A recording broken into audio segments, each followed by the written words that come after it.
Hello and welcome to 360 Gamercast episode 148 for Tuesday, the 10th of January 2023. I'm your host, Mark Webb, Gamertag, Pearson ID, Steam ID, Webby360G, and joining me on this fine evening is... Merry New Year, Nick Fights. And Sensei Switch, here as usual. The crew are back to the regular scheduled programming. It's been a while. I'm still got this cough. I'm going to try and hide it as much as I can with my mute button on my microphone. It's nice to have everyone here. This is the Game of the Year extravaganza as well. So myself, Darren and Nick are going to run down our top games of 2022. And this is going to be the only awards that matter. Well, mine, per personal ones anyway. Don't listen to anyone else's. Yeah, so... Excuse me. I do have a little confession to make to you two. I said to you two that this Don't week... you dare say top 10. Don't you dare. No, so I said... So you two... So I said to you two it was going to be a top 5. Yeah. Nick said to me that he's only played 4 games that come out in 2022. Played 5 now. He's played 5, so he's got his top 5. I have a top 10. Ow. You did that last year. Were there 10 good games that actually came out this year? Because I must admit, when I was going back through my Game of the Year selections, 2 games I didn't really want in my top 5 are in my top 5 because there's nothing else. Wow. So I've got... So I've played too many video games. I've got a top 10 and 9 honourable mentions. Bloody hell. I've got a couple of honourable mentions. Yeah. This is how much dedication... This is how much dedication I put into this show. I played that many video games.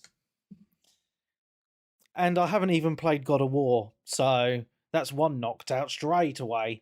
So, you know, crazy times ahead. Crazy times.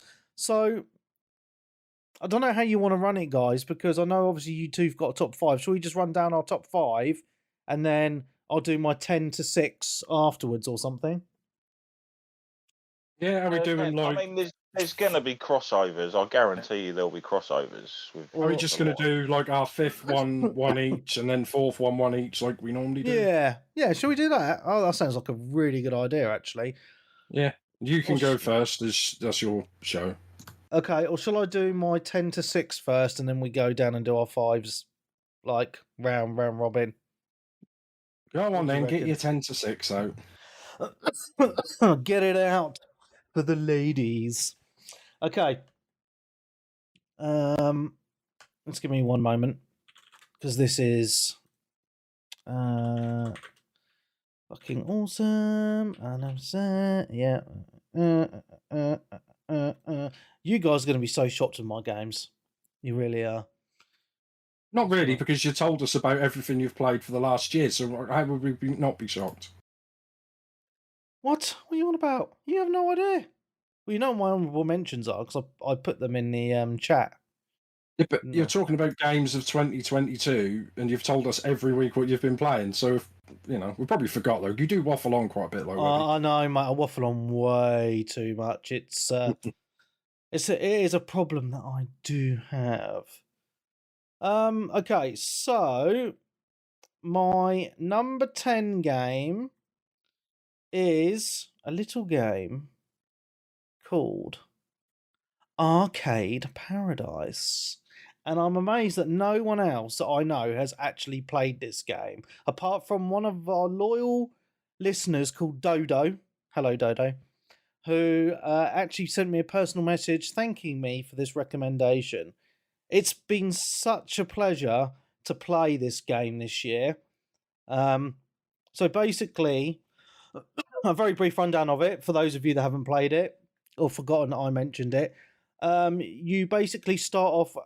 You start running your dad's clothes washing and drying business, a laundrette, but then you start turning the back room into an arcade, and then you grow the business bigger and bigger, and then you can expand the back room, make it bigger, buy more arcade machines. But the cool thing about this game is as well, all the arcade machines in the game you can play. And you can also play the multiplayer, local multiplayer as well. And it's got like knockoffs of like Dance Dance Revolution, Pool, Tetris, like loads of old kind of games. But it's just got that added aspect of doing your day-to-day stuff as you're playing it and just building your business and getting it bigger and bigger. And it's just been one of those games this year that I found myself, just going back to. I actually went back to it a couple of days ago, just to enjoy it and just to play and just to carry it on. It's just one of those never-ending kind of games that you can just go back to every now and again. It just really has that nostalgia, like that has all like early 90s music, and it just feels really, really cool. So yeah, Arcade Paradise is a fucking awesome game and a worthy in the top 10. Yeah, a worthy top 10 anyway. Cool. All right. So, number 9. Teenage Mutant Ninja Turtles Shredder's Revenge. I actually played this and forgot, so that sounds fun. No way. I completed it as well. No, I was then looking over. I was now looking through my list of all. Yeah. Because I have played games this year. I've played and completed 28 games on stream. So it's not like I haven't played, and that's completed like without like just playing like Resident Evil 2 every so often and bits of other games and Fortnite and stuff like that. But yeah, what did you think about it, Webby? I loved it, and one of the reasons why I hit my top 10 is because one, I've had a lot of fun playing it with my son, but number 2 is when this came out, everyone was on it, and we actually one of my fondest memories of this is on the week it come out, we got 6 of us from the community all online at the same time, and we completed the game in one sitting, all 6 of us in 6-player co-op, and it was epic. I hadn't had that much fun in ages because it was just that banter, the old school banter was there. Just chatting to some people I hadn't chatted to for a while, like Clarky. And it was just a good fun time. You know, it's not a super long game. It's just like a classic arcade game, really, just a new one. And the fact it's got 6-player co-op and there was no lag or anything. It was so smooth. And we all just had a blast on it. It was just such a good game. So yeah, I enjoyed it. I just like completely forgot about those few months when I was playing it. So yeah, but then because it was on Game Pass as well, when it, so I think that's why a lot more people played it as well. Because I don't think I'd have bought it if it wasn't on Game Pass. No, I mean I probably would have because I buy a lot of games, but yeah, but this is like a cheaper indie game. So I mean I don't know how much it is. What's it like? 20 quid, something like that. I don't know how much it was. I don't 20 something, I think. Yeah, we wouldn't have paid. I got it for Christmas. Yeah, we wouldn't have paid like 70 quid for it, would you? I don't think. No, because I'm not that much of a PlayStation fanboy, mate. I don't play the £70 games. Yeah, well, that's coming to Xbox this year now, isn't it? Sorry, can you repeat that? I got distracted. Yeah, well, no, they announced a couple of weeks ago that Xbox are going to be doing the £70 game. Yeah, this year. So yeah, which I'm not happy about at all. But well, it doesn't bother you because you're Game Pass, mate. It's just a way for them to push Game Pass harder. I think that's what they're doing. Yeah. Yeah, no, 100%. I think it makes Game Pass a better value proposition. I'll give everyone a little bit of a New Year hint as well. Don't buy your games digitally, and you won't pay 70 quid for them. Yeah, it's always cheaper to shop around. You just pay £62 instead. Well, not just that way, but I know you say it's 8 quid, but then if you finish the game and decide you want to trade it in, then you could get £40-50 back from CX or whatever they pay if it's a relatively new one. I know a lot of people. I think you used to do a lot of trade-ins, didn't you, Webby? Yeah, I did, but the thing is, I don't really buy any games, to be honest. And if I do buy games, I'll buy them cheap on CD keys for the PC. But the problem is for Xbox, because I've got 2 Xboxes, which I've got one upstairs and one downstairs. If I'm going to buy a game, I'll buy it digital so I can have a go on it upstairs as well. You know what I mean? So, and I've only got an S upstairs, so I don't have that luxury of a disc tray. Yeah, well, I've got that. So I've got my Series X in like my office games room thing, and then I've got the One X in the living room. Yeah. Which is cool because you play on one, and then you go play on the other, and it like syncs your save, and then you just carry on, don't you? Which is pretty cool. Yeah. Because I tried to do that with the PS5, and they were like, "Oh, you want to upload your games to the cloud and like re-download all your saves and that? I'll pay for PlayStation Plus." Yeah. I didn't know you had to pay that for PlayStation. That's frustrating, isn't it? Yeah. Yeah. But that is what it is. That was it. Sort of, I just done something on the Wi-Fi and left it overnight, and it copied everything over. So. Oh yeah, it's not bad. Mm. All right, moving on to number 8. A little game called Lost Ark, MMO for the PC. A lot like Diablo. So if you like your isometric type games. This is it, and the reason this is in my top 10 is just because for a good portion of the year I was addicted to this, and I still go back to it and play it every so often now because I've not actually even finished the main campaign story yet. So it is an MMO, but it's kind of odd. Like it kind of reminds me a little bit. Darren will know or attest to this. It's got a bit like Final Fantasy 14, where the main game you're running around on your own and doing your own thing. Yeah, you can play it solo and do things solo. But then when it comes to then when you go to the dungeons, you can actually get an option in this. You can actually get the option to wait and queue and play it with actual people, or just do it on your own with AI. Well, just do it on your own. It makes it easier when you're on your own. So I've never had a problem queuing up. But the thing with this game is, and I do need to go back to it a bit more, which I have tried to do recently. It's just because the world is so big. There's like actual different continents on it, and you get a ship and you can sail between them, and then you unlock your teleports and you can teleport on that. But there's just so much content to this game, and it's free to play as well. So, and I've not actually spent any money on it apart from when I bought it. I bought the what was it? The Founders Pack, and it was like £9 or something, and that's all I've spent on this game. So, I mean, it does give you an option to do kind of a fair price. For but like that. You can actually pay a monthly fee to get like all your teleports for free, get more storage space and stuff like that. But I haven't actually felt the need to do that as of yet. But it's a great game. I like it because it's very what's the word? Like all the characters.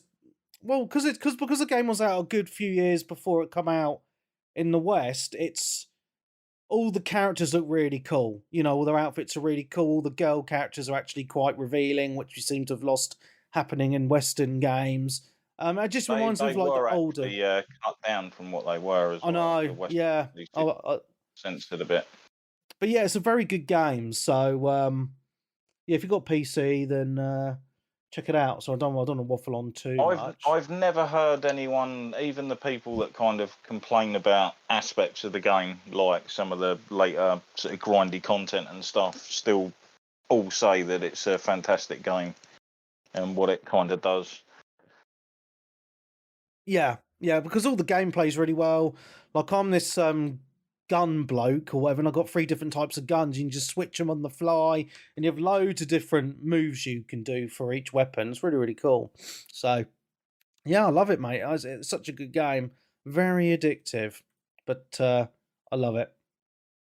Okay, moving on to my number 7 game of the year, and I'm surprised this wasn't higher for me, actually, but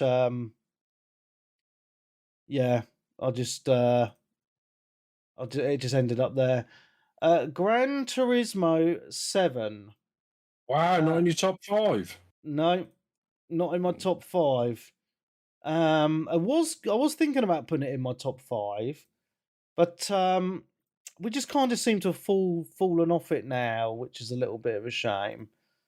It did come out really early, though, didn't it? Yeah, it did. But the reason why it is in my top 10 is because I've had so many great gamer nights on this with like Venom and Laffer and Tag, especially. We've had a lot of good sessions. We were doing every Monday night Gran Turismo night for since the game come out. We've only recently just stopped playing it, and that's because Call of Duty has taken over. But I've absolutely been loving Gran Turismo this year. It's it's got a really good campaign which they've added on to in updates throughout the year as well. The graphics are absolutely stunning. There's no other racing game, even on PC, that even comes close to the graphical fidelity of Gran Turismo 7. And it's just the handling. I love it because I play with the wheel. It's just all comes together. It's just a great game, man. And it's probably one of the only games that I've really been playing on my PS5 this year, to be honest. I think without this game, my PS5 would have just gathered a thick layer of dust. So, big props to GT7 for that. So they announced this week that it's coming to PSVR, didn't they, as well? Yeah, I think that'd be quite interesting to see. But yeah, I don't have the VR. So I'm not that interested, but I think that's a cool feature for those people that do have the VR, because I think there's going to be a new VR headset coming out for the PS5 as well. So I think that'll utilise it quite well, Darren. Yeah. It's out next month, actually. Oh, is it? Oh, bloody hell. Mm. You can only order them from PlayStation themselves, though. Oh, wow. Fucking shit. Yeah, and you can't you have to pre-ordered one. I think you have to apply to buy one as well. You can't just go on there and buy one. You have to put all your details in and stuff like that. Yeah, I just couldn't be bothered. As soon as they were like, "Oh, you've got to go through PlayStation Zone," I'm like, you know what? Fuck off then. I'll just pick one up later. Kind of not worth it, because they dropped the last one like really quickly, didn't they? And just didn't bother making any proper games for it. I think Resi 7 was probably the best, AAA game. I don't think, what else did they do? Yeah, like the Farpoint. They brought Farpoint out, which was pretty interesting because they released that kind of controller thing for it that was like a rifle. But then I think only another game or so utilised it. You really need to start getting some of the bigger publishers on board with it. Obviously RE8 is going to be amazing with it, but obviously we'll have to see. I think the problem with VR is not everyone likes it. It's quite expensive, and there just isn't the amount of games. You know what I mean? So I still think it's quite a niche thing. That's my opinion on it, anyway. Okay, do you mean to go on to my number 6 and then we can do our top 5s? Yep. Yes. Okay, and this will surprise people. This isn't even higher. The Dark Pictures anthology, The Devil in Me. This beat out The Quarry for me, which is in my honourable mentions because they both came out this year. If you've not played the Dark Picture games, people, oh my god, you're missing out. It's a really cool anthology. They've done 4 of them now. There's another one coming out. This one was a bit slow to get into, though. It took about an hour or 2 to get into, but once it kicked off, wow, what a game. And I had a lot of fun with this as well, because I played it again with other people in couch co-op, which makes it even more fun because you got people making decisions that perhaps you wouldn't. And it's set off. It's a murder hotel. It's like booby traps and various other things. And I absolutely loved it. Absolutely loved it. The graphics are amazing. All the voice acting is great. They use actual actors, and it all just comes together so well. And I like it because it's not just one of those games like because it reminds me of the old like Fahrenheit type games and what was the other one that goes Jason Heavy Rain. Kind of reminded me like that, yeah. But it doesn't just rely on the button presses if your character's going to survive. The choices you make can be life or death. So, yeah, I thought it was a very smart game, and I absolutely loved it. So that's my 10 to 6. Are you surprised with any of those? GT, I was surprised was lower than I expected, but you thought it would be higher. Fair enough. How many of these dark pictures are there? Because I played the first 4. One was at Man of Medan. I thought it was good, but really short, and I didn't think it was worth like 30 quid or whatever it was I paid for it. And I was just hoping they're going to bring them all out on Game Pass or something, so then I could just play them like that. Because I didn't want to. They might do like with the original trilogy when they get a couple more games in, I'd imagine. Well, they've got a you can buy all 4 in one pack now as well. Maybe wait for that to be cheap. I think that's 40 quid at the minute. So yeah, might get it. But they're all different stories, though, aren't they? They don't link. Yeah, they're all completely different stories. Yeah, and they're fantastic. Maybe if they come to Game Pass, I'll get them. Yeah, fair enough. Okay, top 5 then, guys. Are you ready? Are you ready? Okay, who wants to go first? Because I've been rambling, so I don't think it's fair that I go first. Go in order, go Nick. All right, that's my thing. Because obviously I haven't played loads, and some of these games I only just got. So, like I said, I've only played 7 games that came out this year. Wow. So obviously, what I said, Turtles, that, and another one when I looked was Proteus on Game Pass, like the old style first person shooter game. So, those are the only 2 that are not in my top 5. So I suppose this one is there because I've only played it for like a few hours. Was it Sonic Frontiers? So that's my 5th game. I mean, I think that's pretty good. I like it. It plays quite well. I mean, a lot of the internet got really angry about it. Says it's crap and broken, but it seems fine to me. I haven't had any crashes or anything, and I just enjoyed it. It's a different type of Sonic game. You've just like, it's like open world and stuff like that. And like I say, it's really good. I mean, I like it, so I don't really care what the rest of them say. But it's a fantastic game, mate. It's yeah. Well, so I've only played it for about maybe 4 or 5 hours because like I say, I've been busy because I didn't get it until Christmas. So with other game. But is that anywhere on your list, Webby, or? It's actually in my honourable mentions as well. Ooh. The only reason I didn't make my top 10 was because, like you, I haven't played it enough. I'm only in the second area because there's multiple open world areas. So I'm only on the second one. But what I've played so far, I've played about 5 hours or so. And it's definitely I would say it's the best 3D Sonic game that they've ever made. And that's only with not even finishing it. The graphics are great. The gameplay is fast and fluid. I like the fact that within the open world, there's these little, they kind of little tower things, and you go into little levels, and some of them are very old school. Yeah, they were like you collect, like, I forgot what that's called now, like the tokens that you can unlock those towers to play. Yeah, was it more generic Sonic levels, aren't they? Like, yeah, more of a like what I played before that, Sonic Dash. Yeah, like you're running at speed and collecting things like that. But like I say, the open world stuff is pretty good, and the boost, just running around collecting rings and stuff like that, and boosting and doing the thing where you hold the button and then you do the circles around the enemies to hurt them. That's quite addictive. And I've done a couple of, I don't know if they're full-on bosses or mini bosses, like a big tripod walker thing where you have to climb up him, like going through like the blue orbs, avoiding the red ones, and like beat him up. And there was another one which I did on stream. I was like, oh, I've got to do this now.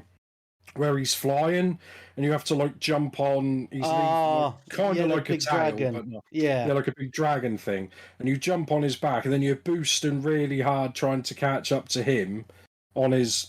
I don't think it is a tail, but it's. I can't explain. It's like a force field thing that you climb on, but you have to be really quick, and then you attack him and start another thing. But I mean, I thought it was pretty good. I want to play a lot more of it when I get more time. But yeah, that's fifth. That's my fifth one. So something Switch, yeah? Yes. So I'm having a bit of a coughing fit in the background. Just wanted to say, before we move on to Darren, Sonic Frontiers is a fantastic game, and I think if I played it more, it would be in my top 10. However, I've got it on the Switch, so my little boy keeps stealing it off me to play it as well. So yeah, he absolutely loves it too. Anyway, I'll be back in like 10 seconds. I'm just going to cough up a load of crap. All right. Fine.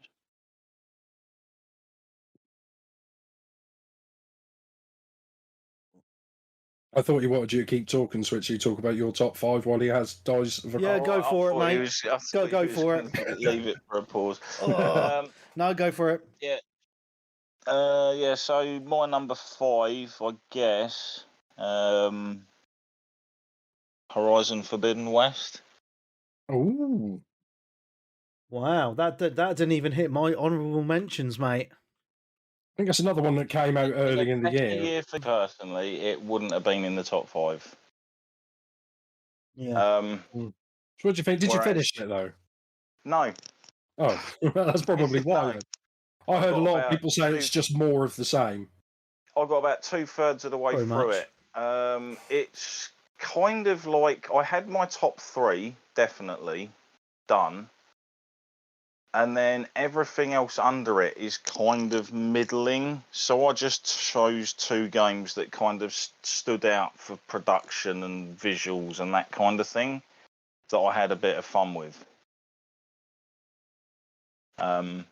So yeah, makes sense, Forbidden West, graphically probably one of the best games of the year. I think, according to Digital Foundry, it was their best looking game of last year. Yeah, I don't agree, but yeah, okay. Like the vistas are great, the locales and like the biodomes you go to are pretty cool and unique, and I like the fact that they did add a lot more sort of creature designs to the world. So you had some of the ones returning from the original plus new ones. The outfit stuff's pretty cool. The different tribes that you visit are also pretty good with the sort of like different characters you meet, etc. Combat's meh. Yeah, no, I can agree with that. The storyline's reasonably okay. Most of the characters apart from Aloy are pretty likable. See, I quite like the main story, Darren. I think the thing for me when I played it was there was just too much. The open world just seemed like they'd added all this extra bullshit just as a time filler. I just couldn't get on with it. So I got to a point in the game where I was just like, oh, for fuck's sake, I just want to finish it now. And I just bashed through the main story because I was just getting sick of the world, you know? Yeah, it's one of those games that I play for a few hours and then have to put down because it starts to wind me up, and then I go back to it, enjoy it for a few hours, starts to wind me up, turn it off.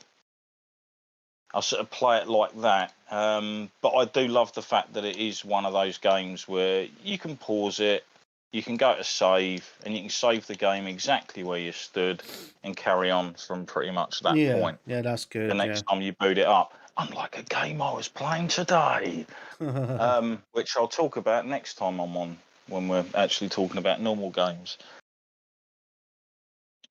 So yeah, it's a good game. If you like the original game, you're going to like it. It just didn't like blow me away like it did the original game.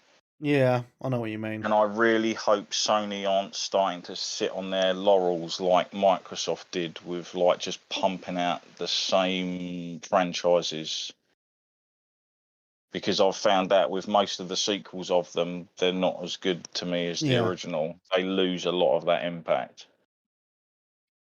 Yeah, no, and I know what you mean. Things that you might have forgiven with the original game in the sequel, you're like, no, I've had enough of this shit, like kind of thing. Like you can get away with it once. I'm not impressed if you're still doing it now.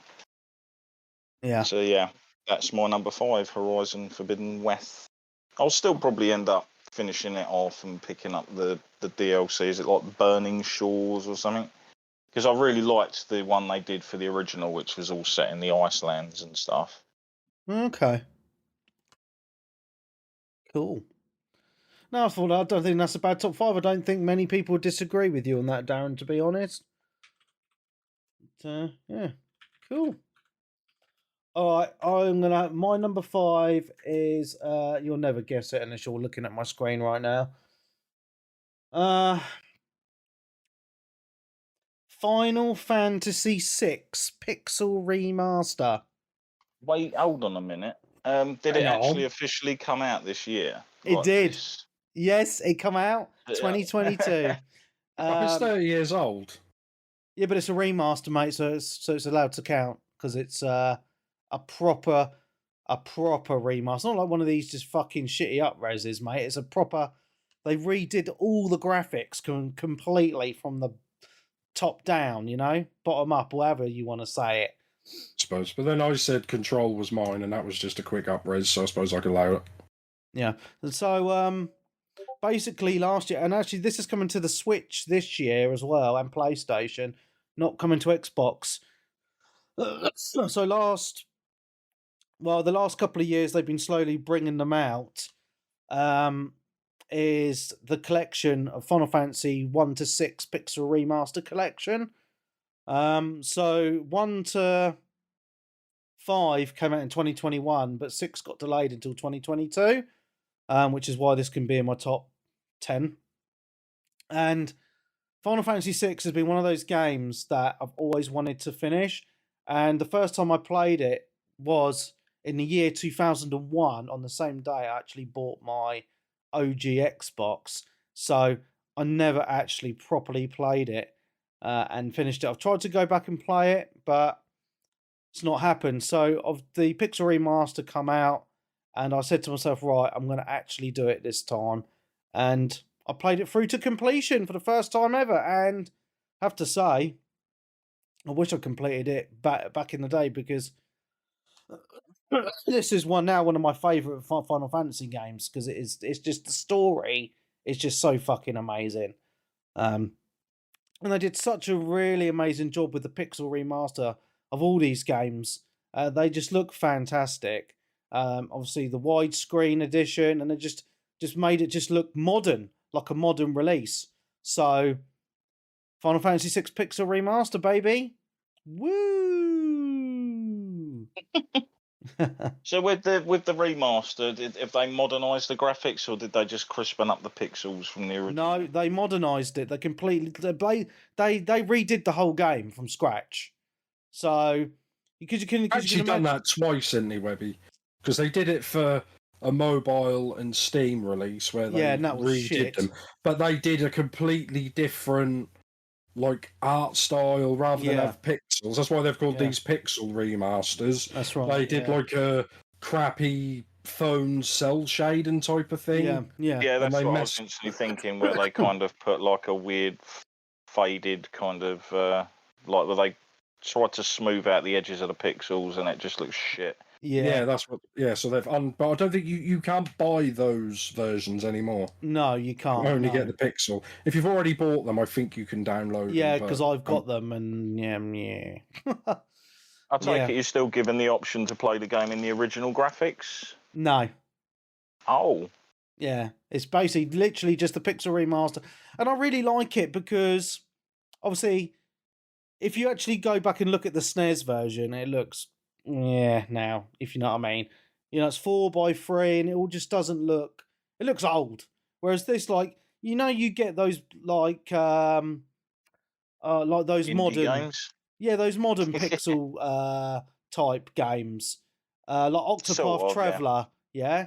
It's kind of like that. Yeah. So, Fucking amazing.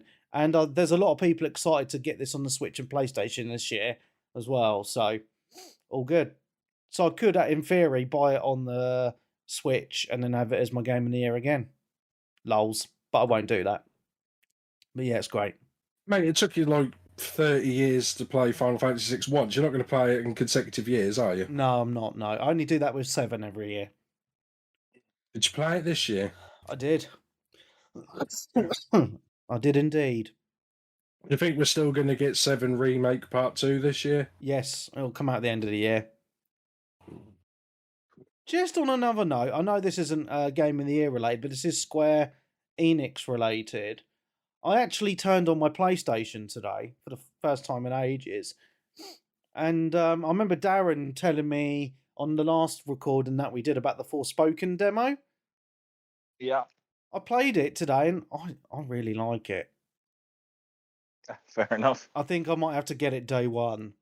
Did you muck about with the settings and stuff? Because obviously it doesn't start off in performance mode. Oh, does it not? I thought it looked a bit slow.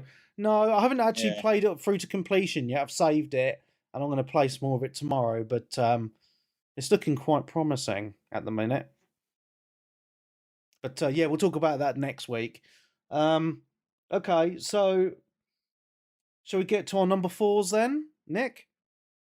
Yeah, so it's 4, and this one should probably be higher, but similar to Sonic, I only got it at Christmas, and I only got my PS5 at Christmas, so I haven't played it or not. But that's God of War Ragnarok. Ooh. But I've been playing this for maybe 5-6 hours in the last week, and I like this one better than the first one already. Oh, really? I don't know why. It just plays a lot. It just plays smoother, and it doesn't seem as clunky as the last one. Plus, the last one I started, because I mean it was like 4 years ago. It came out 2018. Really, bloody hell, yeah, that long? It came out 2018, like that. So, but then I started playing it, and then I moved, and then I started playing it again like a couple of months later. But I didn't start again, so I think that's probably why I couldn't really. I sort of zoned out of everything that was happening. But with this one, I mean, I just really enjoyed it. Just so quick and smooth, and the graphics are really nice. And I've also you've started playing as Atreus now as well, which I mean, for how much I remember of I don't think you played as him at the first one. You could just control him a bit, like pressing buttons. I think That's his son, yeah.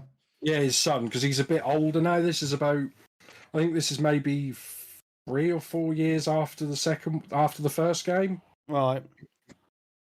And yeah, I mean, it starts off really good, where you get like chubby Thor turns up, and he's upset because you killed. I think one of the bosses you killed in the first one was his son.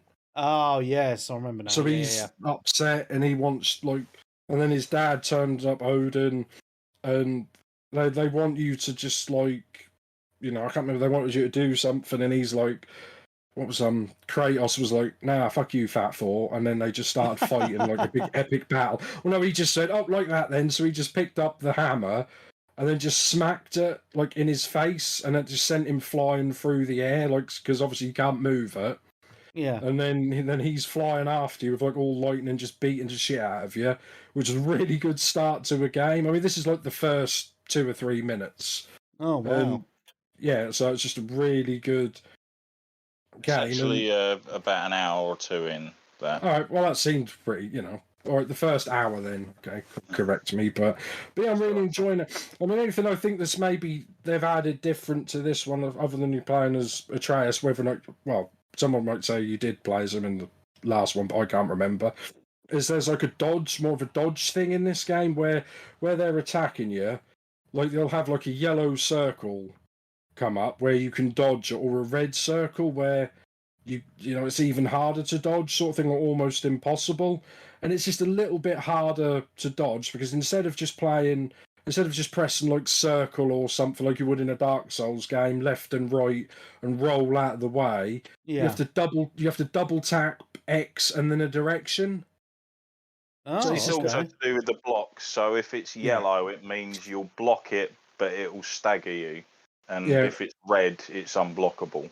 Yeah, that's what I'm saying. So they've added that in, which is a bit harder for me to get used to. But like I say, I've only played it for a few hours. I'll probably get more into it. Plus, it'd help if, like, when they bring tutorials up on the screen, I'd actually read them, what they tell you. Yeah, it would be handy, mate. Yeah. But you know what I'm like, mate? I'm like, no, I know video games. I don't need to read tutorials. And then I'll get hours into the game, and then I'm on, like, Google and YouTube trying to work out how to do what the game told me to do ages ago. But yeah, really enjoying it. It should probably be a lot higher up on my list, but like I say, it's only came out recently-ish, and I only got my PS5 with that on Christmas. So yeah, no, makes sense, mate. That's fair enough. Yeah. Is it on your list, Aaron, as well? Or? It is my number 4, in fact. Oh, double fours.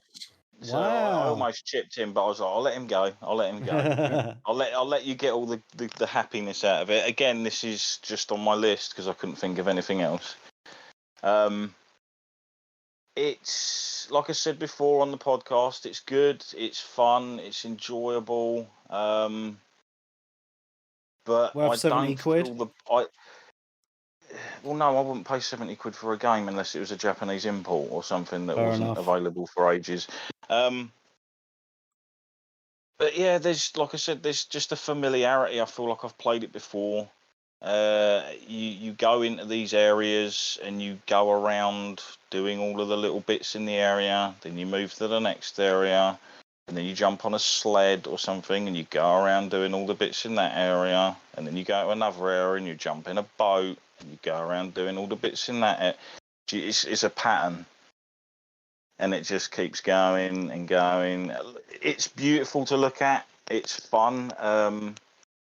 The combat, but it can also be incredibly frustrating at the same time as well. It's just like Horizon to me. This is another game where it's like, yeah, I really enjoyed and loved the original game, but playing the sequels made me look back on the original game and think maybe I praised that a bit too much. Maybe that was a bit again, it's the feeling of new, the change of direction when someone does something slightly different, but it's already been done, and this is more of the same yet again.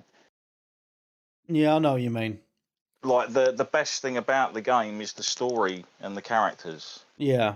And the way it looks. Like, I don't get masses of super fun and enjoyment from actually playing it. Well, I mean, like, the thing is with this is it was a lot of people's game of the year.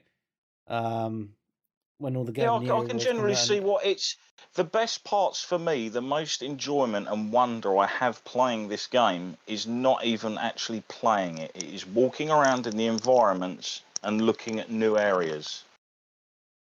Yeah. Fair enough, mate. It's a good number 4. I will eventually go back and finish it off. But again, this isn't a game I've finished. I haven't played it for 3 weeks, so I haven't felt the urge to even put it back on.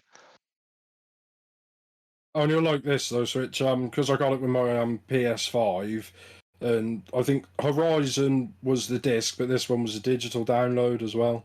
Oh, right, I didn't actually think you get disc versions with console games, with systems anymore. Anyway, it's weird.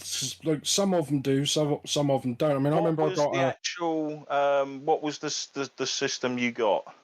The disc version with Ragnarok. I think that's the only one that seemed to be in stock. They had some of those. So it was the Ragnarok official system, like it was the Ragnarok packaged version of the console. No, it was just a plain white one with a Ragnarok download code and a sleeve. It wasn't like you didn't get the Ragnarok controller or any different colours. No. What I'm saying is, like, when they do a game bundle, whatever game the bundle or whatever game is bundled in with the game is usually a digital code. If you got an extra game thrown in there by the retailer, that would be the physical copy. Yeah. Well, no, because the Horizon Zero Dawn one did come with the disc and the case. So weird. Well, yeah, but that was obviously probably thrown in by the retailer, wasn't it? Or no, it's a proper one, the proper PlayStation one.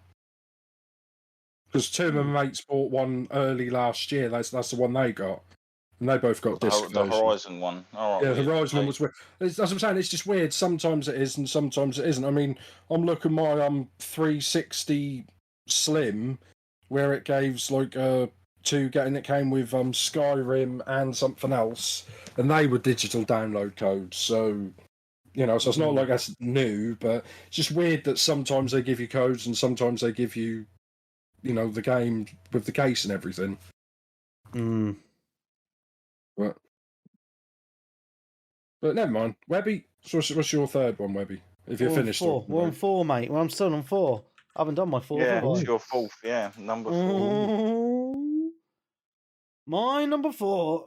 Excuse me. My throat is pissing me off right now.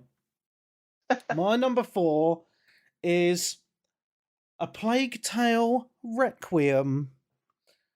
I love this game. Absolutely adored it. I would have loved to have seen it higher up on my list, but my top 3 are just so fucking amazing. It couldn't quite make it, but I really enjoyed the first Plague Tale anyway, so I knew I'd enjoy this one. And I didn't play it on the Xbox. I played it on the PC, but I can imagine that on the Series X, this would be a real good graphical showcase for the system, because it just looks gorgeous. Like this, in my opinion, this is better looking than God of War, than the videos I've seen of God of War. It's just absolutely stunning. But yeah, just from start to finish. I mean, it's quite a long game, about 20 hours, and it just has such a good story to it. And I just really like the gameplay mechanics as well, because there isn't really much combat in it. There's a little bit, but not much. A lot of it is stealth and puzzles, and I really like a good puzzle in a video game. Oh, you'll love God of War then. Oh, cool. Yeah. I know. I remember there being lots of puzzles in the first one. But yeah, it's just one of those games. I think because it's on Game Pass, I think this is one of the problems of Game Pass. Like sometimes people just kind of forget about games, or just just be like, can't be asked to try or something, because I've not really seen a lot of discussion about Plague Tale. I know Peebs has played it and he really enjoyed it. But because this is on Game Pass, I'd like to see more people in the community give it a go for sure, because it is a true gem of a game. Yeah, not much else I can say on it really without spoiling the story, which I do not want to do. But I will say though, if you do want to play it, excuse me, I would recommend playing the first game, because this does carry on from it. I mean, you could play it without playing the on Game Pass. No, it's not on Game Pass anymore. I think it was, but then they took it off. It was. Should be able to get it for under a tenner, I'd imagine. Oh, it's dirt cheap, yeah. However, you could play it without playing the first one, but you will miss out on stuff. So I'd recommend playing the first one if you can. But yeah, such a great game. Yeah, just don't play it if rats freak you out, because it's yeah. But yeah, I loved it. Absolutely loved this game. Excuse me. Top 3 then. We're getting down to the nitty gritty of it. Go, Nick. Right, this one, I mean, this sort of came out of nowhere because I heard someone talk about it, and another Game Pass game, and I thought, oh, I'll give it a little go. And then I must have just, don't know why, I just ended up playing it for hours and hours. It's Vampire Survivors. Yeah, I mean, it's just, it's such a, the weird thing is, it's probably a shit game, but it's just addictive. Like I said, it's so simple. There's pretty much no buttons apart from, your analog stick, and you just move up and down. It looks like an old, I want to say 8-bit game. It doesn't even look 16-bit. I think it's even 8-bit. You just walk around basically avoiding all the different enemies, whilst your character automatically attacks. Like guys, you'll have a whip or something like that, and just normally forward. But once you kill the enemies and pick up the gems for experience, you level up, and then you choose what to level up of your characters. It could be like one of the guys I use is a whip, which he hits forward, so you choose another whip so he hits behind him, and then you upgrade things like more damage, more health, more XP, more money, and that's the biggest thing in this is money. Like, the more money you get, that carries over to like the main menu, then you can get like permanent upgrades and things like that. So you start with like bonuses, like every time you level up because you've paid with gold for an update, so you like 10% more health every time you level up, 10% more energy, or things like. There's so many different things to do, and it gets absolutely mad sometimes the amount of stuff on screen. And yeah, it's just a really good game. I just didn't think it'd be, a game like that I'd play, because I'm not, even though it's a newer game, it feels like a retro style game as well. What about you two? Is this on your list? I didn't, because I know Webby played it, but I don't think you played it, Switch. Oh no, I played it. Yeah, not in your list though. Don't want to say. Darren's played it shitloads. He doesn't want to say. What about you, Webby? Is that? Yeah, I've played it quite a bit. Not as much as a lot of people in the Discord, but the good thing about this game is it's generated a lot of discussion in the Discord, which has been quite entertaining. I think it's a good game. However, I like to play in short bursts because all you're doing is walking around and it auto attacks. And then I get to about 12 minutes and I just get killed, and I'm like, well, that was fun. And then I've almost, I think I've hit level 18. That's as far as I've got, and apparently people can get up to like in the hundreds. I mean, I just don't get it because the level's 183. Because it gets to a point where you feel like it takes so long to kill the enemies and then just swarm you and then you die. So it's like, well, okay. Because you chose the wrong build. Well, I don't know, man. I just like, yeah, whatever. Because it's one of those games you just pick up and play. You don't want to be fucking fannying around looking at guides and shit for a game like this. No, I don't do that. You just learn as you play. It's yeah.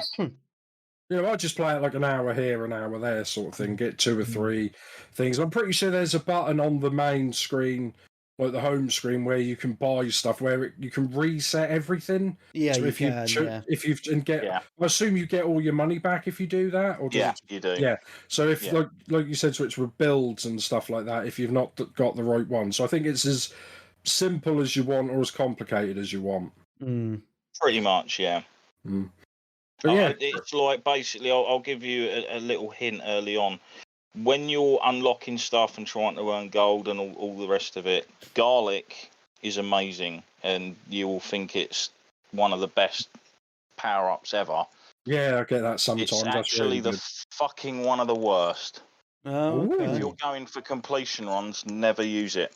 Oh. I'm sure there are people out there that do use it, but there's way better items that will keep the enemy at bay, and it's really weak late game. Strong in the beginning, but really weak late game. Fair enough. I'd say that depends on your play style, but there isn't really a play style, is there? You just avoid everything, avoid getting hit whilst trying to automatically hit everything else. But there are set weapons and stuff that I generally go through, mainly due to the fact that their evolutions are tied to buffs that I want and need for obviously late game. Yeah, fair enough. Right, so that's my third. Right, what are you then, Dan? Here we go. My meat and potatoes. My top 3 of the year. The real game of the year starts here. So my number 3, after long consideration, would probably be the King of Fighters 15. Ooh. Continue. I am a huge beat 'em up fan. Have been pretty much all my life, from the early days. King of Fighters 98 is probably my favourite fighting game of all time.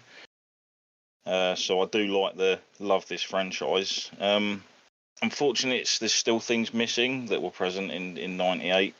But as far as visual upgrades go from the previous game, the general character roster, and the way it plays, I really, really enjoyed 15. Unfortunately, you can't really go super in depth when it comes to fighting games, because it's literally pick 2 characters and off you go. Punch, kick. Yeah, although in the King of Fighters games, you pick teams of 3. and go against other teams of 3, or you can do one-on-ones, etc. There's different options. One of the things that they added to this one, which is really cool, is there's like a DJ station in the game. And by completing the game with certain teams and certain combinations of different characters, you unlock music from loads of previous King of Fighters titles, including old SNK games such as Metal Slug. Oh, that's pretty cool. That you can actually listen to while you're fighting. That is cool. Yeah. They supporting it with DLC characters, and we know that because it's a fighting game. You can't ever have one that launches with a full roster anymore. And so there's more characters coming this year. I think we've got Shingo coming, and they've teased a few others. Hopefully Kim, although I think he might have been announced. I'm not too sure. Still haven't picked up the last DLC pack though, because like I said before, it's 3 souped up versions of characters that are already in the game, and 3 characters from Samurai Shodown who, in my opinion, shouldn't be in the game. But yeah, so King of Fighters 15, my number 3 of the year. And you can also pick it up pretty cheap now. It's on, I think, available on everything bar the Switch. That makes sense. I'm not really into the fighting games. It's not one I've played, so apologies if I'm a little bit quiet on that one. It's fine. I only just bought King of Fighters 14 on PS4, so, but that was like the Super Game of the Year Everything Edition for like, I want to say like £8 or something like that.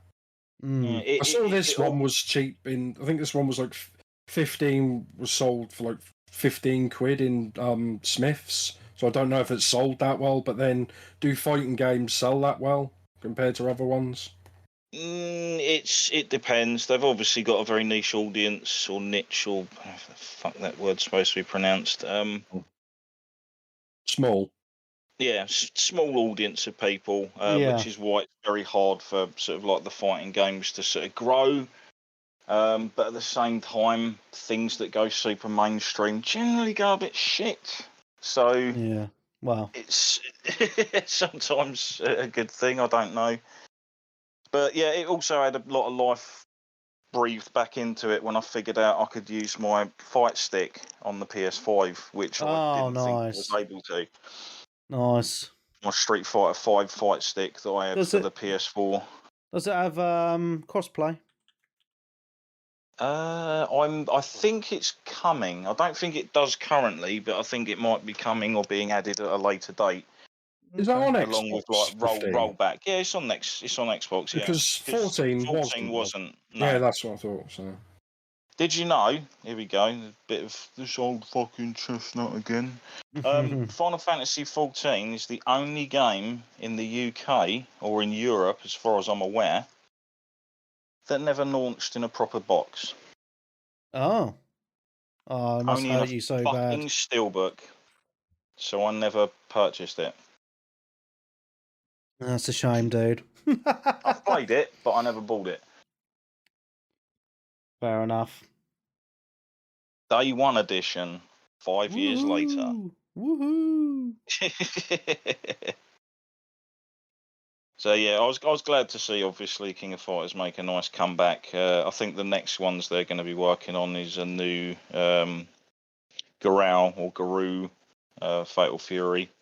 Has it got any crossover characters in it yet, or planned, or do we not know yet? Well, there's obviously King of Fighters has always been crossed over between like Fatal Fury and the Art of Fighting universe, and Psycho Soldier and Ikari Warriors have always kind of been in there.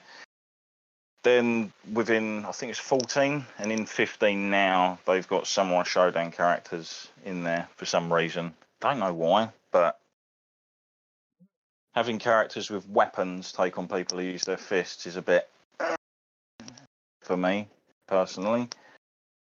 Yeah, because that don't always work. Because I remember, what was it? I'm trying to think what game had Hitachi in it from. I think it was in Soul Calibur. Yeah, and it just didn't feel right. It's just like his range didn't fit the game. So you had to get so close to use him, and if you did that, you just got chopped up to bits because everyone else had weapons and he didn't. Even with the Star Wars characters, when they had like Starkiller and Yoda and Darth Vader and stuff in like one of the Soul Calibers, they're still technically using swords, even though it's a lightsaber, so they still fight like most of the other characters. So yeah, there's a lot of characters I'd love to see come through from a lot of the other Neo Geo games, like Duck King and Mickey and John Crawley from Art of Fighting and stuff. They've got a huge character roster that they can work from. So, but we shall see. We'll probably end up with some horrible crossover characters from some other fighting game franchise before we get the characters. Eddie Gordo. See, I actually quite enjoyed Street Fighter Cross Tekken, believe it or not.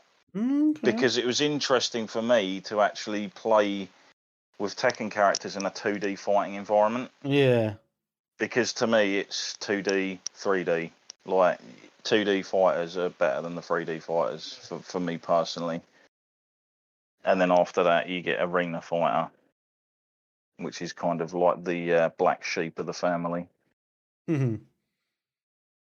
So, yeah, anyway, on to yours, Webby. I've talked. What, number three? Number three? Just double checking. Yeah, number 3. Okay. Final Fantasy VII, Crisis Core Reunion. Oh, a new one. Probably is that the newest game? Newest, yeah.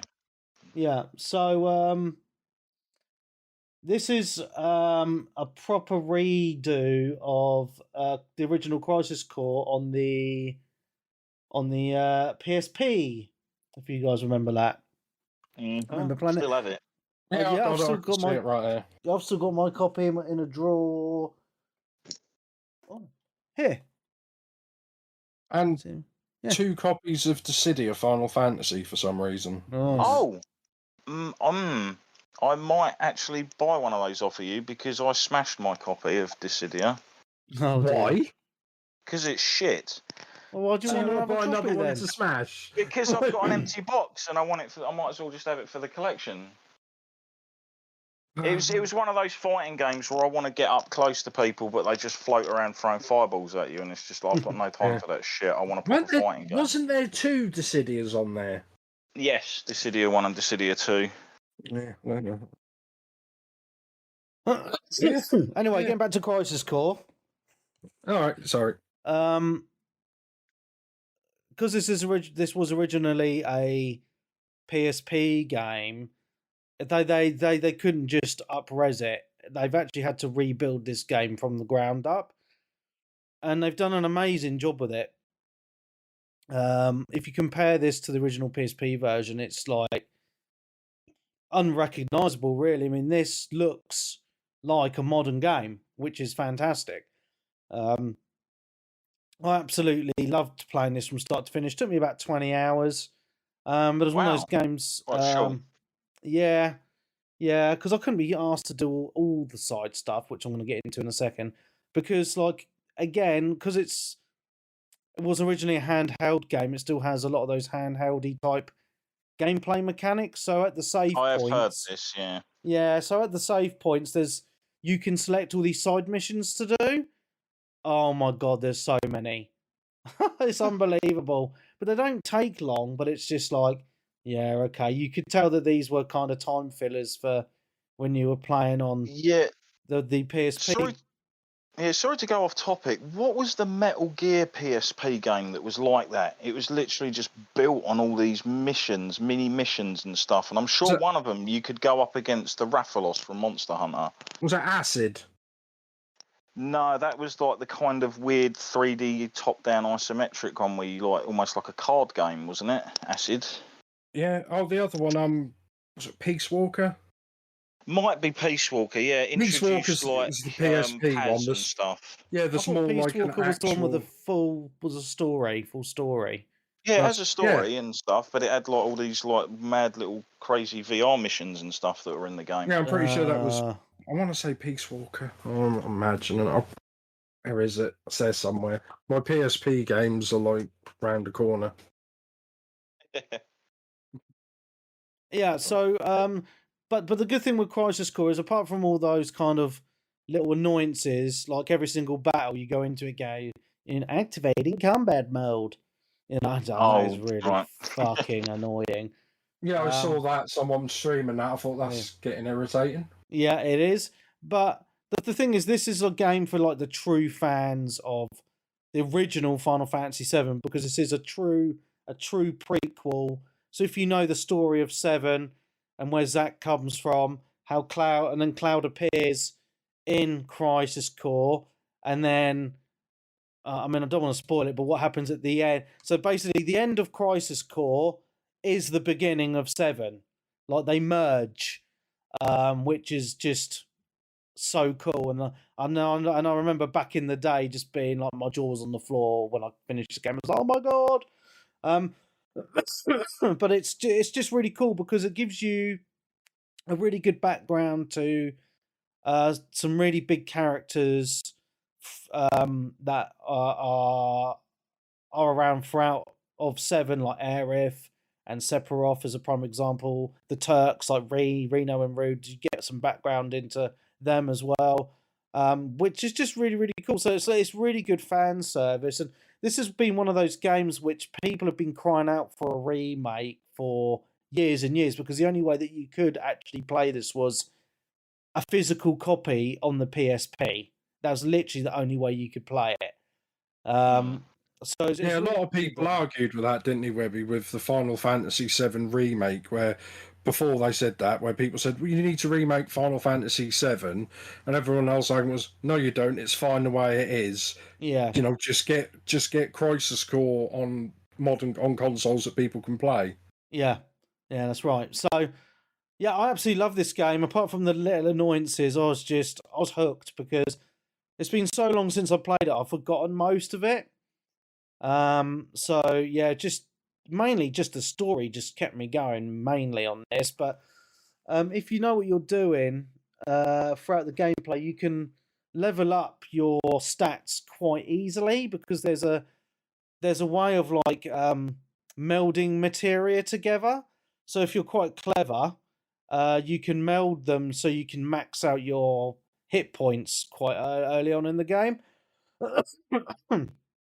which makes the battles a lot easier. So have a look on. So if you're thinking of playing it, there's a few guides online which might come in handy. Nudge, nudge, wink, wink. Yeah, but it's just so good. I just couldn't believe that they'd made a PSP game look this good. I just couldn't believe it. You know, and as a massive Final Fantasy fanboy, like this is like the ultimate game that I had to get. I got it on launch, and just rinsed it from start to finish. Absolutely loved it. So, slight question. Yeah. Did they tie any kind of events into possible things with what's going on in the remake? Spoilers, be careful. Nothing. Did they just leave it as the original completely? Left it original completely, which I was really happy with. Yeah. A lot of people have been complaining on I'm in a few Final Fantasy groups on Facebook and Reddit, and a lot of people have been moaning about because they redid all the voice acting, and a lot of people are moaning about Zack's new voice, but it didn't bother me at all. Yeah, I heard it's a Japanese RPG. They're all irritating as fuck. That's what they are. You know, I mean, it's not. I don't think it's as bad as Mr. Drippy from Ni no Kuni, but they actually did a really good job of like voicing the remake, in my opinion. Yeah, I think so too. It was one of the first, one of the JRPGs I actually played through in the English voice dub. Yeah, so that's my number 3, Crisis Core. I bet you're surprised it wasn't my number 1. Knowing how much of a Final Fantasy VII fanboy I am, but there we go. Yeah, different games though. That's far more, like you say, quicker paced action combat. Yeah, yeah. Cool. So number 2 for me then. Number 2. Ooh. You haven't said this yet, so this is going to be in your top. This is going to be your 1 or 2 then. This COD Modern Warfare 2. I just that I haven't. I mean, I didn't even play last year's. What was last year's one? Vanguard. Completely missed that because Cold War was. Well, the story was crap in Cold War. It's probably the worst COD I think they've ever done. Campaign wise, and the multiplayer was okay. It seemed like some of the old Black Ops maps, and it was just pretty clunky, and just the guns didn't seem right. Whereas this one, I mean, pretty much day one for multiplayer, I thought, oh, I've got that bug again. I've got to play this every day for like a few hours, and like I say, campaign. I think that's the best one they've done for probably 5-10 years, probably the best one since the original 3 Modern Warfares and the early Black Ops, I'd say, because that sort of links in with some of the Modern Warfare. Webby's dying because he's in shock, but sorry, I forgot to mute myself. That's fine. But yeah, just really good, a really good COD, and I think it's the fastest selling COD they've done, or something, or over a short launch week or something like that. But really enjoyed it, and I think I like playing, let's say, the multiplayer. And the F1 map's probably my favourite map as well. Yeah, because that's pretty good. All colourful lights and stuff like that. The only thing that it's a bit odd that you can't just choose whatever gun you want and go for that. That you have to use all the different guns to upgrade and unlock maybe the guns you would want to use. Yeah, it's sort of forcing you to try all of them. But then, if it makes the game last longer, then suppose that's good. But yeah, I enjoyed it.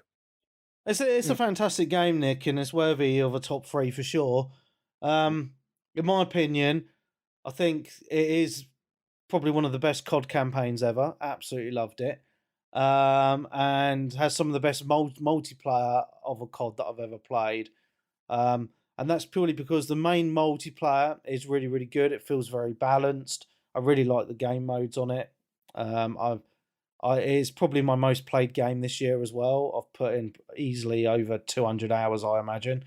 However, the other, I've really enjoyed all the modes on it because I've played them all, and it's nice to have a nice variety because the new Warzone map is very, very good.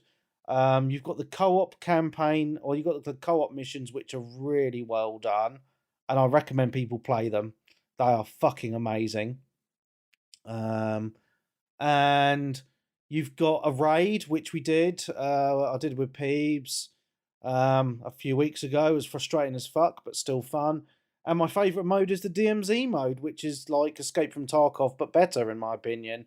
And I've had a lot of fun on that as well. So it's just an all-round package which has brought a lot of the community together, playing together again. And it's just nice to see a Call of Duty just bring it back, because obviously Vanguard wasn't very popular, as you said. I think, COD had been on a little bit of a downward spiral for a while, but, for such a long-going franchise, to bring it back as it has is, I think, is astounding. I love this game. It's fantastic.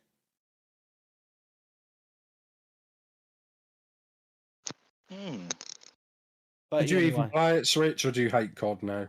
I haven't bought a COD for a while. It's just not sort of my cup of tea at the moment. It might be something I'd dip back into, but because the size of the games and the fact of all the things you need to install with them, it's like I can't be bothered. And I've got loads of other stuff.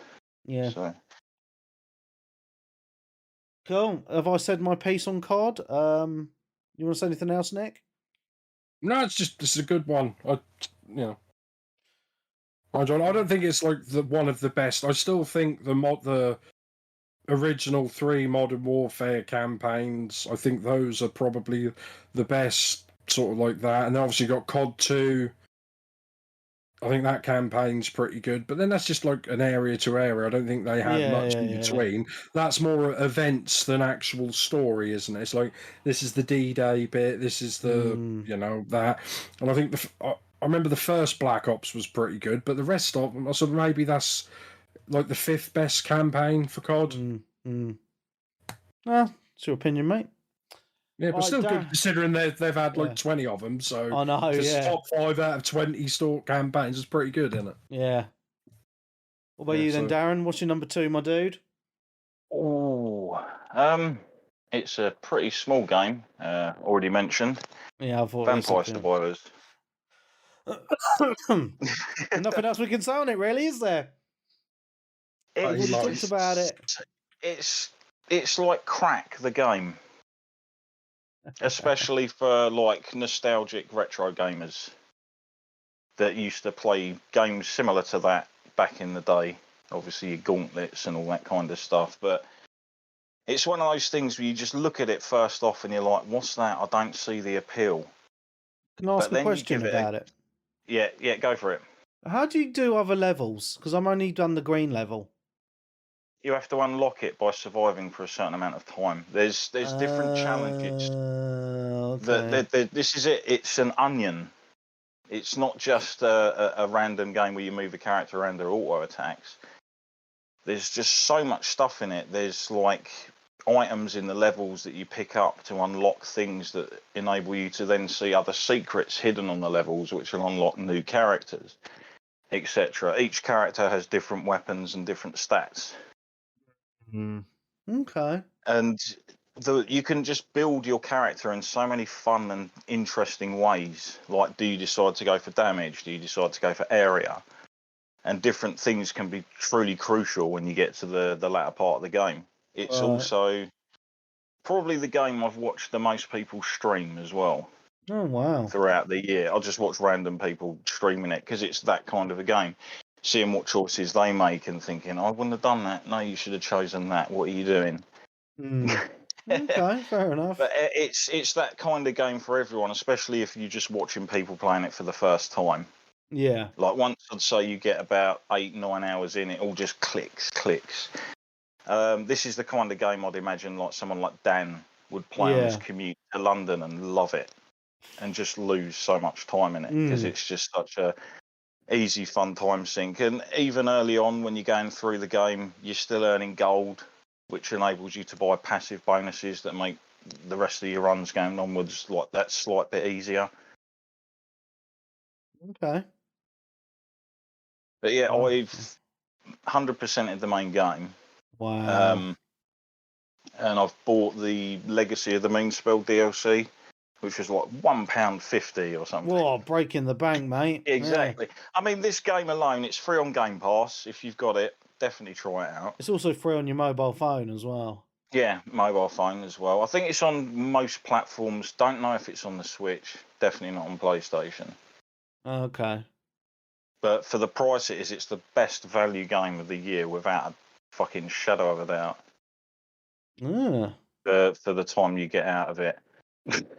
Fair enough. I'm partway through the new DLC stuff, but I've slowed down a little bit because I was like playing it constantly and had to sort of break away. So I've got some more fun stuff to go in and unlock with the new as I go in. So I've unlocked, I think, 2 of the characters and some of the weapon upgrades, etc. But there's still more to learn. Because there's been builds I've had on that game where I'm just like, holy shit, nothing is getting anywhere close to me. Like, not even near like the end part. You can unlock endless mode. You can unlock the ability to use magic cards that give you extra bonuses, like your projectiles will ricochet off walls or pass through more enemies, explode on impact. It's just a really well done game, and one bloke originally made that on his own. That's cool, isn't it? Using like Unity or something like that. Nice.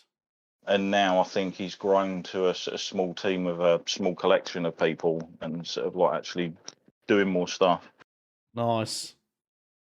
So such a great, fantastic surprise of the year, and just proving that sometimes simple, fun gameplay just trumps a lot of other things. Yeah, no, that's cool, man. Nice. All right, my number 2 then. What do you reckon? Ooh. My number 2 game of the year, Elden Ring. Oh. Dun dun dun. I bet you thought it was going to be in my number 1, didn't you? No, I think I've got an idea what your number 1 is. Maybe, I don't know. Final Fantasy 14, mate. No. So Elden Ring, what a game. And well deserved the Game of the Year award at the Game of the Year Awards for sure. Definitely, it's a fantastic. Absolutely fantastic game. And what I loved about it as well was at the time when it came out, pretty much everyone in the community also picked it up. And we had a dedicated Discord room, and we were all just talking about our playthroughs and what we were doing. And the conversation was pretty constant for at least a month or two, which was fantastic. Gameplay wise, absolutely loved it. It was, like Dark Souls, but the open world was just a work of art, in my opinion. It really, really is. And the other thing I really liked about it was the co-op as well. So you could get your mates in, and you could do co-op in you didn't just have to do co-op for the bosses. Excuse me, it would be like in an area, so you'd get an X amount of the area of the world that you could do co-op in, and once you beat a boss in that area, then the co-op partner goes. Yeah, but it just felt like, I don't know, man, when I played it, I was just in awe the whole time, because it was just the size of some of the bosses, just the art of the buildings and the world, and just how different areas just looked completely different, but just so amazing at the same time. It's just, I don't know what I'd like. I was just in awe the whole time I was playing this, but some of the bosses were a pain in the ass. And when you finally beat those bosses, you just felt like a god. It's just like that pure satisfaction when you beat the bosses. But yeah, it was very difficult, like the Dark Souls games. I had to use a bit of a walkthrough for some of it. But the map is huge. And the amount of variation you can have in your characters was amazing. And wow, such an amazing game. You guys want to chime in? I played it for about an hour and thought, this is shit, and never played it. Oh my goodness! I played it for only about 15 hours or so. Wow. But it's like I do like those games and I love them, but then it's like there's part of them that I'm not a massive fan of, and then something called pull me away. Right. Like another game release or something, and it's just like then I'll just sort of forget to go back to it. But every time I sort of do go back to it, just dip in for an hour or so here or there, it's like it's fun and enjoyable. I think what made it for me, Darren, was because I played it at the height when everyone else was playing it. When it came out, it gave you that push to carry on playing it because of the conversation. Oh, and then I totally get what you mean. Yeah. And then you had people available as well, like to come in and give you a hand with the bosses and stuff. I mean, obviously, if you go on now, you'd be able to summon randoms. But I think what made it for me at the time was I could summon in Peebs, as an example. And we'd have a good laugh trying to beat a boss together. And that's what kind of made it for me. And yeah, I just loved it, man. It's just such a great game. As I say, like when people say, if people say, can you give an example of a game that you think is a work of art, I would say Elden Ring for sure. It's just that good. I mean, it looked nice what I saw. So when I played it after another game for just like an hour, if that, and most of it was like the character creation and things like that. I just wasn't in the mood to play that type of game, because you do have to put the time in. You can't just play that for 20 minutes and then play it again, and you have to learn how the game works and all that. And I didn't have the patience to do it at the time. No, and it's one of those games that you need to. You can't just dip off it either and play something else. You kind of need to dedicate all your gaming time to this game. Yeah, I mean, when sometimes I go when I go back to Bloodborne, you sometimes need an hour just to get back into the flow of that type of game. So, as you know, those games are all good. But I mean, it looks nice. I'll play it at some point in the next 5 years. Fair enough. But yeah, absolutely amazing game. And great that a game that people were looking forward to lived up to their expectations of pretty much what they wanted. For me, it exceeded my expectations. Because I really loved Dark Souls 1, didn't really get into 2 or 3, and then I was excited for this. But then when I played it, and obviously I finished it, but it was just wow. Absolutely. Well, I can't really think of any negatives to this game, which is pretty impressive because I can always think of something. But I just think of all the different areas in the world and how different they are, and just that sense of exploration. Because the good thing about this is there's no waypoints or anything like that. So you just kind of explore, and that's what made it. It felt very old school in that aspect, and that's what I also really enjoyed about it. Yeah, fantastic game. Elden Ring number 2.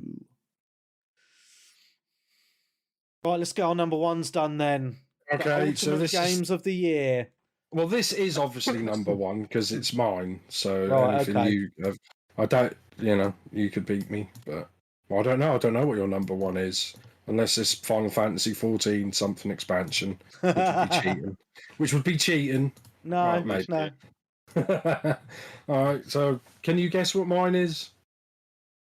No, because I thought you was going to be Call of Duty, but no.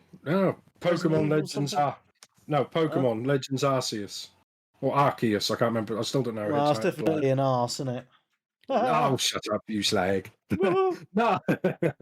No, but I mean, this is a really good game. It's sort of, I must say, they announced it, and we were like, well, this doesn't look like a normal Pokemon game, and it's not. It's like an open world one, and it's probably the best Pokemon game I've played since the Game Boy Advance ones. Yeah, which were just better graphics versions of the first Game Boy ones. Really, they haven't.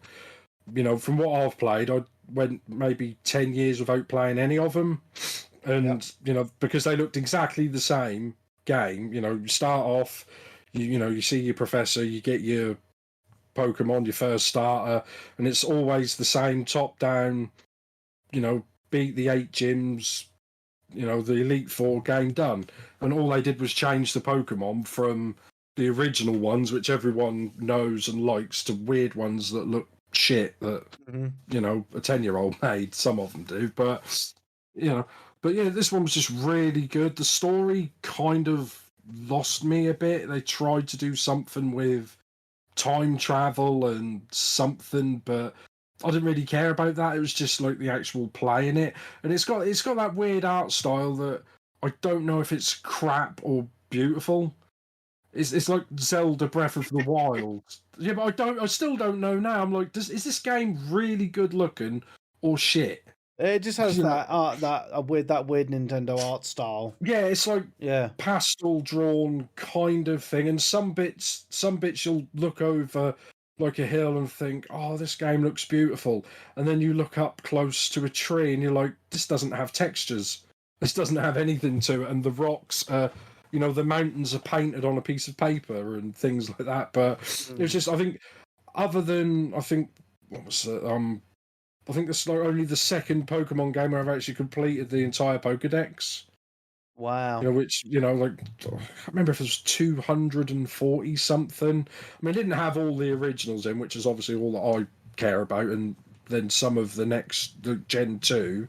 Anything after that kind of loses me for most of them, but it's just a really good game, and obviously catching them all, and which they had the alpha Pokemon which were really good, which were on the map because you'd actually saw the Pokemon you were fighting rather than just walk around in the grass and then just and then you go to the battle. You could actually see them and throw stuff at them, either throw a ball straight at them or battle and stuff like that. But the alpha ones were Pokemon were like 5, 6, sometimes 10 times their actual size with red eyes, and they were like really powerful as well. So I remember right near the start, if you turn right, that's the first one I saw, and I didn't know it was in there. It was like a huge alpha Snorlax. I was like, I want him. I must have a giant 30-foot Snorlax. And then he just like destroyed me in like one move. So I'm like, yeah. So maybe that's why when the game tells you these are alpha Pokemon, you probably want to be careful with these and not attack them until you've leveled up a bit. And then me with, tutorials being told what to do, I do the opposite and just got killed like 3 times in a row. But fair enough. but I think it's really good, and the newest one that came out a few months ago has got a lot of stick because it just doesn't run very well, and I just think it's a bit rushed. And plus, the Switch was it 6 years old now? Yeah, and it was really old tech when it came out as well. Yeah, it wasn't. It wasn't. Yeah, it was like a new. I think it's still pretty much 360, sort of. Lucky. Maybe a little bit between three. I thought it was between 360 and Xbox One. Yeah, maybe. That's just. But I'm pretty sure it had the graphics card chip or whatever in that was the same as that Nvidia Shield. Can you remember that? That's old as fuck now as well. No one, so yeah. I mean, the Switches are still selling like hotcakes, man. So I don't think they're going to be bringing out a new system anytime soon. You still there? Mm-hmm. I think we've lost Nick. All right. Or DLC. Well, because there's always a Pokemon game a year, isn't there? So there'll either be some kind of remake, or maybe they'll just do a big ass DLC and charge you £40 for that. Well, there's Nintendo. Yeah. So that's and that is the official number 1 360 Gamercast game of the year. Good night, everyone. Is that the Pokemon that got maligned for all of the weird glitches and bugs? Or because I know there was like 2 Pokemon that released reasonably close together. Yeah, that was the one I was talking about. This one was the good one at the start of the year. The one that came out November, that's the one that was just riddled with bugs, and it goes down to like 5 frames per second a lot of the time. And yeah, like it's got like game-breaking glitches, like wipe your save and things like that as well. Which is what you want when you like put 40, 50 hours into a Pokemon game, that the game glitches and wipes your save. Yeah, but this one was pretty good. It launched working, which is normally a given for Nintendo. Yeah. But then they ruined that. So Nintendo have joined everyone else. They released broken, buggy games. So Switch was your number 1 then? Well, yeah, my number 1 was a game that came out quite early on last year. And there's a hint, is coming to Game Pass this year. Monster Hunter? Ghostwire Tokyo. Is that coming to Game Pass? Well, yeah, they had a 1-year exclusivity on it, didn't they, when they bought it out? And obviously Bethesda were then purchased by Microsoft. Oh, yeah, okay, cool. So just like Deathloop, it's obviously going to come to Game Pass. But I like atmospheric games. And certain games like that always seem to pull me in a lot. And this was a game I played a hell of a lot when it came out. And I wanted to play it when I was away from it. Wow. And one of those kind of games, if you know what I mean. Like when you're at work or wherever, you think of it, I can't wait to go back home and explore more and everything. But yeah, set in like an abandoned district of the city of Tokyo, fighting ghosts in like a first person, sort of using magical charms and stuff and hand signals. It's kind of weird, kind of different, like an FPS with magic, fighting against actual sort of creatures from sort of like Japanese supernatural mythology, etc. It is freaky. And it's just a really, really well realised version of the certain areas because I've been around them and they look like That's pretty cool. How long is the game, Darren? Because I actually it's did about play it. But... 20, 30 hours, I think, something like that, somewhere around there. But you know me, I'm collectathon man. I go around and do everything. I was looking for all the spirits. I mean, I ended up probably playing the game about 6 or 7 hours longer than maybe most people because I didn't realise there was something I could equip that would basically highlight the direction to the nearest spirits. Because there's something thousands of spirits to find throughout the city. Oh my god. Where they're like the spirits of people that have been sucked out of their bodies and they're like going, and sometimes they've got like shrapnel going through their bodies and they're in agony. So you've got to like remove it before you suck them into paper totems and then mail them through a phone line somewhere. I don't know what. The story's a bit stupid and over the top and everything, but I like the characters you interact with. There was some interesting takes on perspective and such because you're dealing with spirits and the supernatural. Yeah. So there's a few of those nice parts to the game as well. Nice. So it was just a nice hit, come out of nowhere, got its fingers into me, and I played it to completion because I was enjoying it. Excellent. That's fantastic. Yeah. There's some cool soundtracks in the game as well while you're going around. Yeah, There's I didn't actually play like much. weird nightclubby music that's I think just created for the game, but it sounds similar to the kind of stuff that plays in those districts of the city. Oh, that's cool. Yeah, graphically it looks amazing because I played it briefly, maybe an hour or two, and then it has a downside. Yeah. And that's the Tengu. I've talked about them before. Yeah. They're Those basically the flying crows that are yeah. And they're quite loud, like obnoxiously loud. They might have fixed it in a patch or something, but when you're sort of sitting there trying to drink in this nice spooky atmosphere and stuff, and you've got that fucking going on, it's like really. One of the coolest spirits you'll encounter in the game is basically like a giant woman in a red dress and a red coat with a massive pair of shears. Weird. And she patrols the area really slowly, and wherever the zone is around her, it's basically like the world is covered in like a mixture of oil and blood running down buildings and stuff. Very odd. Oh yeah, I look forward to playing on Game Pass then. Get some Chivos on it. I'm sure you played it anyway. You've got it on the PC. I do. I only played it for a couple of hours and I kind of fell off it. I think it's. I mean, it's reasonably easy. I platinumed it, so yeah. I haven't platinumed many games on PlayStation. I've never felt the need or the effort, but that one I did. I was like, yep. Yeah, it's just really weird timing because when it come out, then I went to Australia, and then I come back and I just kind of was like, I couldn't be asked to put it back on again. You know what I mean? So, yeah, it's a shame because it is on my backlog along with many other video games at the moment. But yeah, it looks from what I played, it was pretty awesome. Cool. I was not expecting that as your number one, mate. I don't know what I was expecting from your number one actually, but it's been a funny old year. It's like there's been a lot of good games, but I never really truly got into many of them fully. Yeah, I know. And the ones that started to pull me in, I started to find bugbears or bits where I was like, and then another thing comes in and it pulls you away. That's just the way it works sometimes. And I found it to be one of those years.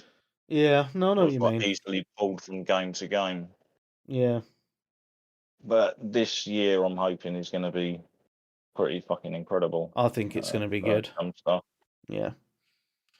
All right. Well, let's go for the ultimate number one game of the year then, from the Webmaster 3000. I don't think anyone's going to be surprised by my game of the year, actually, to be honest. My number one game of the year is Call of Duty Modern Warfare 2. I thought as much. I think I saw you say it in the group when it came out that this might even be my game of the year. Yeah, and I'm not gonna excuse me. I'm not gonna go into it too much because I blabbered on about it loads when Nick had it as his number 2. But it's just, in my opinion, probably one of the best Call of Duty games I've ever played. And I think, as I said before, like the thing that made it the game of the year for me is just the variety and the addition of the DMZ mode, which I'm just completely hooked on. I think it's one of the best game modes that they've added to a Call of Duty game. I know it's ripped off Escape from Tarkov, but they've made it a lot easier. So I just love that risk reward factor. You can lose all your stuff if you get killed on the big map, and yeah, it's just a fantastic game. And I'm just loving the multiplayer. There's always people playing it as well, which is great, because you don't get many games that come out these days where there's always your mates playing them online like the good old days. You know what I mean? I mean, you look at Battlefield, that's come out on Game Pass, and still no fucker is playing it. Whereas Call of Duty, every day I could play with someone if I wanted, and that's just a great feeling. And I've been playing it that much. I've actually maxed out my level for the season and done all the season pass already, and there's still like another 28 days or something until the reset. So yeah, that's how much I've been playing it, and I even bought it twice. I bought it on PC and on Xbox. So if that isn't the sign of a good game, I don't know what is. So yeah, easily it wasn't really a tough decision to make this my game of the year, to be honest, just because of how many hours and how much fun I've had with this game. So yeah, Call of Duty, baby. I feel like the podcast has just started again because I'm pretty sure Modern Warfare COD 4 was game of the year that year, and our first year of podcasts. So yeah, all good. There we go. Okay, time is ticking on, but I just want to run down very briefly. I'm not going to talk about them much. I'm just going to run down my honourable mentions because there is games that didn't make my top 10 that came out in 2022 that I feel that people should try. So The Quarry, which is made by the same people that made the Dark Pictures, Devil in Me. Again, just a fantastic game and well worth a try. It does take a couple of hours to get into though, so yeah, just give it a few hours. I'm surprised no one's mentioned Lego Star Wars. That came out in 2022. On Game Pass as well. Obviously, I got it for Christmas and then it came on Game Pass, but I haven't played it, so yeah, so apparently it's a good one. Yeah, it's a really good game actually, and the reason it's in my honourable mentions is because me and my boy have been having a heck of a good time playing it couch co-op, which has been absolutely fantastic. So that's definitely an honourable mention. Pac-Man Museum Plus, for me, is a fantastic collection of Pac-Man games of old.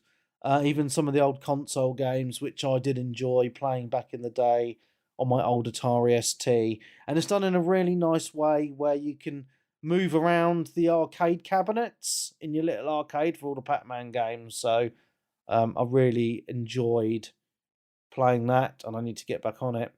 Sonic Frontiers is in my honourable mentions, but as I say, Nick had it in his top 5. A game that I know a lot of people in the community have enjoyed is Pentiment. Now, this might have made my top 10 if I hadn't have only played about 4 hours of it. So it's a really good game actually. It's on Game Pass and it's basically kind of a 2D point and click type game, but there's a lot of reading involved. And it does take a little while to get into because I was thinking, why is everyone banging on about this? But then something happens, which I'm not going to say, and then it gets even better. So check out Pentiment. Warhammer 40,000 Dark Tide. It's on Game Pass, but only on PC. Not sure when this is coming to console, or if it is ever going to come to console. It's been put down for Xbox, and there's Xbox versions you can buy online and stuff and pre-order. But yeah, there's no release date. Just testing it. Yeah, it's really good. It's like Back 4 Blood, but in my opinion, it's better. It's just a lot of fun. The upgrades are good. There's a good selection of levels. It's 4-player co-op online. I've been playing a lot with Darkest Frost and randoms, and it's just a fantastic game. So I'll just leave that there. Another Game Pass game, Trek to Yomi. I really enjoyed that game. Old school kind of black and white ninja side-scrolling game. I really love the art style. It's something very different to what we are all used to. So, highly recommend it. Do you know what? Game Pass has been fucking brilliant in 2022. It really has. Like most of the games that I've been playing that have been on my list have been on Game Pass. It's pretty amazing. There's been no PlayStation games on there for me apart from Gran Turismo. And the last game, which is PC exclusive, is a game called We Were Here Forever. Basically, an escape room type game, 2-player co-op online. Had a lot of fun playing that with Wes this year until he vanished into thin air. So yeah, it's been some. I think 2022 has actually been, or it was, a very good game, a very good year for video games. Especially if you take into account there was a few big games that I hadn't played, like God of War. So I know a lot of people were moaning, saying there's no games to play, but I think I've just proved to you all that there was quite a lot of good games that came out in 2022. But Pokemon was the best. Yeah. Anything else you guys want to add before we end it? Soul Hackers 2 was pretty good for a sort of JRPG. It just became slightly repetitive with the sort of dungeon things. Mm-hmm. But apart from that, it was really cool. It would have made it a lot better if it was more kind of open as well. When you go to the districts, it's literally just a district. You just go in a door and you get like a cutscene of two people exciting. talking. You know, where like the pit faces come up at the bottom of the screen. Yeah. And they talk, even though they're supposed to be in the location. It's like, no, I actually want to go in the location, please. Shall I read out the community's ones from the Discord? Yeah, go for it. Read out some of those, yeah. So what's my tag? He's only got a top 4. So number 4, F1 Manager. Number 3, Teenage Mutant Ninja Turtles Shredder's Revenge. Number 2, Modern Warfare 2. He says it's the best campaign in years, and the multi is great. And Gran Turismo 7 was his number 1 game of the year. The Monday night sessions were epic. Yes, they were, tag. D-Twin, number 5, The Quarry. Number 4, A Plague Tale Requiem. Number 3, Call of Duty. Number 2, God of War. Number 1, Elden Ring. Honourable mentions for him are Vampire Survivors and As Dusk Falls. Good games. Okay, Mr. Jelly, top 5. Number 5, Marvel Midnight Suns. Not really no. Okay, interesting. Number 4. It looks interesting from what I've seen of that. To be honest, like the actual combat bits are supposed to be pretty decent, but I've heard people moan there's a lot of walking around chatting to people and stuff in the game. Number 4, Sniper Elite 5. I actually forgot about Sniper Elite, to be honest. Yeah, that was a Game Pass day one, wasn't it? Yeah, it was actually really good. I had a lot of fun with peeps on that. I can't believe I missed that off my list. Honourable mention. Honourable mention for me then, yeah. Number 3, Horizon Forbidden West. Number 2, God of War. Number 1, Elden Ring. I think Elden Ring is going to be the community's game of the year. Bolo. Number 5, RimWorld Console Edition. I've got an idea of what Bolo's going to finish. Number 4, Way of the Hunter. Number 3, Vampire Survivors. Yeah, number 2, Pentiment. And at number 1, surprise, surprise, Elden Ring. Yeah, I think it's Bolo who's put the most time in on Vampire Survivors on my wow. leaderboards. Wow. Where am I? Clarky79's cheated, but I'm going to read them, so he's out anyway. Number 5, The Gunk. I don't even think that came out last year. Number 4, Teenage Mutant Ninja Turtles Shredder's Revenge. Number 3, Lego Skywalker Saga. Number 2, Forza Horizon 5 Hot Wheels DLC. Number 1, Battlefield 2042. He says he knows it was 2021, but he properly finished it in 22. He cheated. Your top 5 is deleted. Where are we? Dodo. Number 5, Hard Space Shipbreaker. I've not even heard of that. Number 4, Vampire Survivors. Number 3, Arcade Paradise. Nice. Oh, there you go. Number 2, Warhammer 40k Darktide. And at number 1, Modern Warfare 2. St. Adams. Number 5, Modern Warfare 2. Number 4, Gran Turismo 7. Number 3, Need for Speed Unbound. Wow, I've not had anyone mention that. Yeah, fair enough. Yeah, I haven't put enough time in with it for it to really be in. Number 2, WWE 2K22. And number 1, Destiny 2 Witch Queen expansion. I think we need to discuss your taste in games, Adams. Okay, Dragon 421. Number 5, Power Wash Simulator. Oh my goodness. Didn't you play a lot of that? No, my son did, not me. I know a few people that said they played that because it was just a really easy, chill game to just sit back and play. It's just so funny. Number 4, Sniper Elite 5. Number 3, another edition for Arcade Paradise. Number 2, Metal Hellsinger. Not heard of that. Heard of it.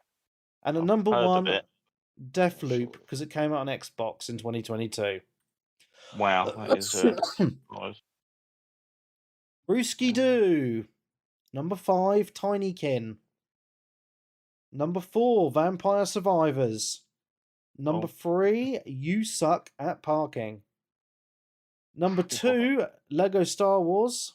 And at number 1, Pentiment. I've noticed that all of those are Game Pass games. Wow. Okay. Turner. Number 5, Dying Light 2. I thought it was a bit shit, but there we go. Number 4, Destiny 2 Witch Queen DLC. Number 3, The Callisto Protocol. Didn't that flippy flop? Interesting. Yeah. Number 2, Forza Horizon. My eyes are going. Horizon Forbidden West. And a number 1, God of War Ragnarok. That's decent, yes. Darkest Frost. Number 5, Elden Ring. Number 4, F1 Manager 2022. And number 3, Modern Warfare 2. Number 2, F1 2022. And number 1, Warhammer 40k Darktide. Wow. That's obviously having fun sessions on it. Yeah, we have been having some good sessions. And Steffi Business put his top 3 on Facebook. He's got top 10. Sorry, I just expanded it. Wow. He's got one of his games actually that I need to add as an honourable mention because I'm hooked on it. Just give me 2 seconds because my throat's killing me. How long have you had that shit now? Over a month. Are you over the hump though, you reckon? Yeah. Definitely getting better. If you can believe it or not. Okay. Number 10, Trek to Yomi. Number 9, MLB The Show 22. Number 8, Lego Star Wars. Number 7, Return to Monkey Island. Number 6, Teenage Mutant Ninja Turtles Shredder's Revenge. Number 5, Call of Duty. Number 4, As Dusk Falls. And number 3, a game which I should have added to my honourable mentions because I'm addicted to it on my phone, Marvel Snap. Yes. Oh, wow. Is that? Oh, right. Yeah, I suppose, yeah. It's really good. Well, yeah, old Collie started that, didn't he? What was that game he used to play? Oh. And it was like, something Heroes 2 and that or something. Oh, so it'll come back to me, but yeah, can't remember it now. Hero Academy or something. Oh yeah, yeah. Oh yeah. dear. Number 2, Vampire Survivors. Nice. And a number 1, Elden Ring. So there we go. Solid. That is everyone's game of the years that they put in on the Discord and the Facey Books. That's our top games of the year. I think it's been a nice selection of games, actually. It's quite nice to see. It's been varied. There hasn't been massive leading winners. No, that Elliot will probably do his. Oh, I did the math and calculated them all together, and this is the top. Yeah, we'll let Sly do that. That's what I say. He usually does it most years. Yeah, we'll let Sly do that. Even though I can got a different number 1 though, so that means that's a good year. I can see though already that that Elden Ring has got the most votes. Easy. It also is now apparently the most awarded video game of all time, isn't it? Wow, I think it's past the awards or whatever. I just remember seeing something on Twitter. It was like, fair enough, good. Yeah, it is a fantastic game. Cool. So on that note, guys, I think that's it, right? In under 2 hours, Game of the Year show. I think that's pretty good going. Yeah, that is probably a record. Yeah, I think we've done well. There's only been 3 of us on there. If you add in another host, at least. Oh no, it'd take bloody ages, wouldn't it? I think 3's the kind of the perfect number. Oh, I don't know. I like 3 and guest. 3 and guest is good. Number. We can start bringing guests in now because I've got a community guest channel on the Discord and a few people have filled it in. So I'm going to start calling on those people to come on and visit us. So if you are interested and you're listening and you don't know about this, there is a section on the Discord called Community Guests. Put your name down and we'll invite you to come on and join us.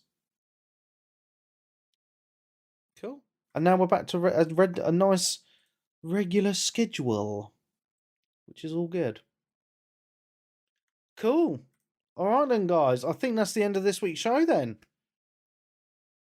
It's been awesome. I've enjoyed running down my top 10. You know I do that every year, trick you all. Pretty much, yeah. Cheater.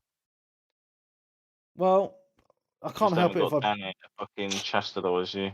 I know. I just can't help it that I play so many games, as I say, so we'll see how this year goes. Oh, I'm looking forward to Hogwarts Legacy. That is going to be my next purchase. Yep. 10th of February, my B-Day. Isn't it something pretty much like we've got 2 weeks from now and it all starts to just kick off I know. until the end of March, beginning of April. Yeah. And then as soon as you hit June, you've got 3 big hitters. Street Fighter 6, Diablo 4 and Final Fantasy 16. Wow. Yeah. Crazy times. And I'll be playing Skies of Arcadia on a Dreamcast. Wouldn't surprise me. And we still don't know a solid release date for Starfield yet, and apparently it's the first half of the year. I'd say around. Wow. I'd actually suggest, personally, I suggested this to a mate and he got upset, but I was like, I would release it the same day as Final Fantasy 16. What? What's the matter with you? Starfield. Why? Why would you do that? Because Final Fantasy 16 is only on the PS5. That way, the people on PC and Xbox have got something to play. That actually makes sense cool now. Strategy, I think. Yeah, but we'll see. I can't believe it's only coming to PlayStation. It's a good thing my missus convinced me not to sell my PS5 because I forgot about that. Yeah, I think it's got a year, a 6 months to a year exclusivity. Wow, I can't believe it's not even coming to PC on launch. That's really upset me. Well, they did it with Final Fantasy Remake as well, didn't they? Looks like I'm buying a game for £70 this year. Oh, buy dear. it physically and don't pay 70 quid. I will be buying it physical. Webby, the only reason she didn't let you sell your PS5 is because she'd know you'd want to buy it back again within 6 months and probably pay more than what you sold it for. Probably, yeah. Do you think we'll see a Slim this year? They keep talking about it. Nah. I think if anything, rumours at the end of the year or middle to the end of the year, not necessarily. I don't know if this year or early next year or something. I think they're just going to do slim versions, but there's going to be no pros this gen. I don't think they're going to bring out any refinement of systems this year at all. Because they're only just managing to get the stock into the stores now. You know, and they've already been out a couple of years. People are screaming for a new Nintendo system as well, aren't they? Because the Switch is getting on a bit now. I think that came out that, like, they found out that there was a Switch Pro, which Nintendo cancelled. Right. So they was, so then they just did an OLED instead. So I think they were going to use an OLED screen for the Pro, and they were like, "Nah, let's just put OLED version out and not bother," which is good. I wonder if it was one of those things where it was like one of those upgrades, kind of like what they ended up doing with the 3DS or whatever, where it's like, here's a Uber version, and only 1 or 2 games pretty much support it. And then by that point, they might be wanting to look forward to the next actual system, or you end up sort of diluting the market and confusing people a little bit with, like, in theory, what happened with the Wii U and the Wii. Well, the thing is, as well, is I think they're making quite a lot of money per Switch sold now because the tech is quite dated. You know, and when you compare it to the Steam Deck, I know there's 3 models of it, but the model with 64 gig of storage, it does take SD cards, but it's 350 quid. It's only a little bit more than a Switch, OLED Switch, not a lot more. And the Steam Deck is way more advanced. It can play pretty much every single fucking Steam game. You know what I mean? So you dock it. Can you dock it? Yeah, you can buy a dock as well. Yeah. So Nintendo are really milking that cow at the moment. They really are. So yeah, but people love it. Anyway, guys, I need to end it. My little boy's just woken up, so probably perfect timing. But it's been emotional, and hopefully see you both again next Sunday. Yeah, are we normal show next Sunday, or are we, because you say you've got some the PlayStation specials coming up soon, haven't we? Yeah, we'll do normal next week, and then we'll hit actually got a family thing next Sunday. That's fine. I just thought I'd let you know. So we can do a different day if you want, or I was going to say you can either do a different day, or you can try and find someone else. And if you're not, then we can do it on a different day. Yeah, that's fine. I'm flexible, man. I'm flexible. Doesn't have to be Sunday. It can be any day, really. Just as long as we all are on the same page and happy, that's fine with me. But yeah, we'll talk about that in our WhatsApp chat then. Yeah. Any days that you guys can't do or whatever. I can do any evening, so I'm pretty easy, mate. Just need to give my missus a bit of a heads up. That's all. Cool. Excuse me. Right, I'm going to go and rest my throat. And I'm going to say see you later. So from me, Mark Webb, Gamertag, Pierce on the D, Steam ID, Webby360G. Nick Fights on the Twitter and the Twitch. That was very fast. So thank you very much. If you would like to join the Patreon, head on over to patreon.com/360gamercast. And you get a podcast every single week of the year, £5 a month, and all our specials. And we are going to be starting our PlayStation specials, not next week, the week after, so in a couple of weeks' time. So if you want to listen to them, you'll need to subscribe. So anyway, thank you very much. We will see you next week. Goodbye.